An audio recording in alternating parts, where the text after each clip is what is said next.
2 matches, 4 points, and a first ever win against New York Red Bulls. It'll be another 2-match week coming up. All that and more here on Spotlight.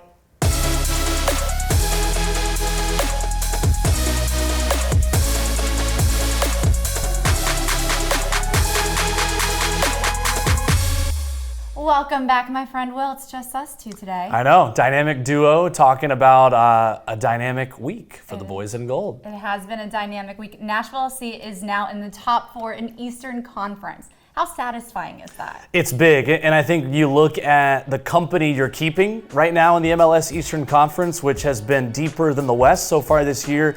You're in rarefied air. When you talk about a Philadelphia team you've already beaten, a Columbus team you're about to see that's just won MLS Cup, Inter Miami, and a guy named Lionel Messi who is behind you right now in the table. Obviously, as we near the halfway point of the season, there's a lot of soccer to be played, but Nashville's keeping really good company right now in the Eastern Conference, and with the performances they're continuing to put out, they deserve it right now. Let's start with the match against New York Red Bulls. I will say, I think that is one of my favorite matches I've ever witnessed as an NSC fan, as an NSC staff member. There was so much power in that match. I just want to ask you, what are some of your key call-outs from this match? A terrific match and history for the boys in gold, their first win over the New York Red Bulls, like you mentioned. Big players in big moments win you games like that. And the 9-pass sequence for the second goal that Nashville scores, and the way Hani Mukhtar is able to win this game for the boys in gold.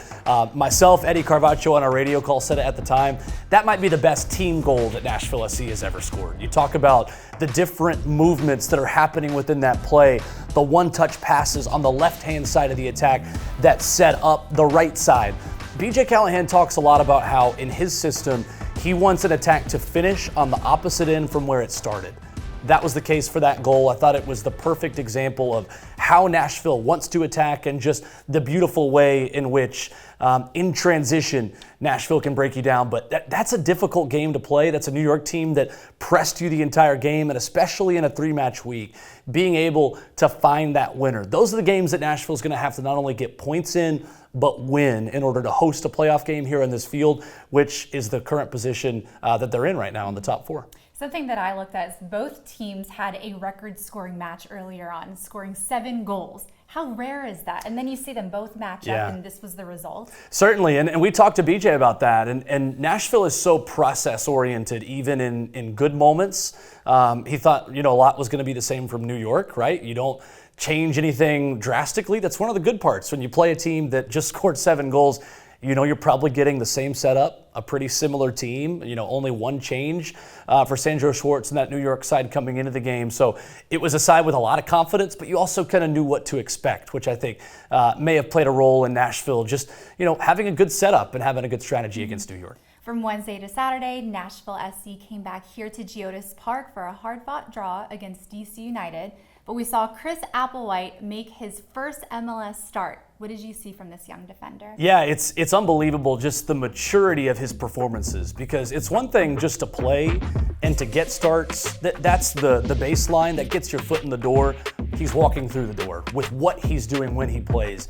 And for me, it's the distribution. It's Chris Applewhite's ability to play line-breaking passes. He had some accurate long balls in this game where he's able to skip a line, not just play into the midfield line, but bypassing that altogether and finding forwards as well. That to me, talking to people around the organization, that's what this organization and this front office and Mike Jacobs and BJ Callahan really like about him. He's a very mature young player.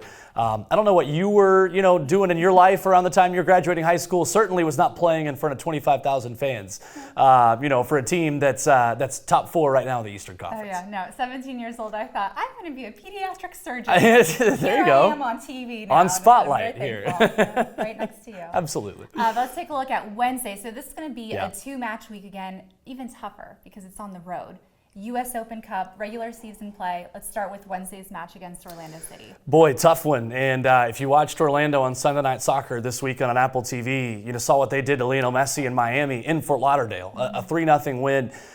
To me, the extra day of rest plays a factor here. Yes, Nashville is going to Orlando, but Orlando played on Sunday night. Nashville played on Saturday night. That routine is meaningful when you talk about games that are coming as quickly as these are right now. Orlando, 12 matches unbeaten right now. 7 of those matches in all competitions, they've shut out their opponent. So 7 clean sheets in their last 12 games since their loss back in early March, earlier this season. They're in as good a form as anybody in MLS. The thing for me, though, about Orlando is how much do they have to rotate? Orlando has played the same 11 in back-to-back games, and Orlando had Inter Miami on the schedule. With respect to Nashville's opponent over the weekend, which got a result, Nashville chose to rotate on the front end a little bit, getting some different bodies in there, allowing a Gaston Brugman to try to earn his place back in the starting 11. You know, putting Ahmed Kassem, Teal Bunbury back in there.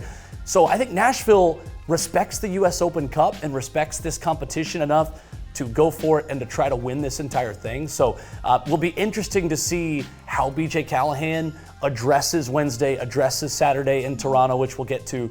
But I think for me, Orlando's going to be forced to make some changes with some of those older veteran players that are playing a lot of minutes early in the season, while Nashville might be able to bring some fresh bodies back in. Right. I mean, it's a lot.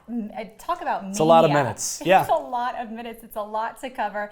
I mean, I feel like I'm out of breath and I'm not even running You out and me there. both. I'm walking out there, but they're out there covering the field. Yeah. So to turn around and come back and be able to give your all every few days, that's tough. It's intense, and you know, we talked to BJ about that last week, and when I asked him about it, he said, we have a team that has been conditioned from the offseason to be capable of playing 90 minutes 3 times in a week.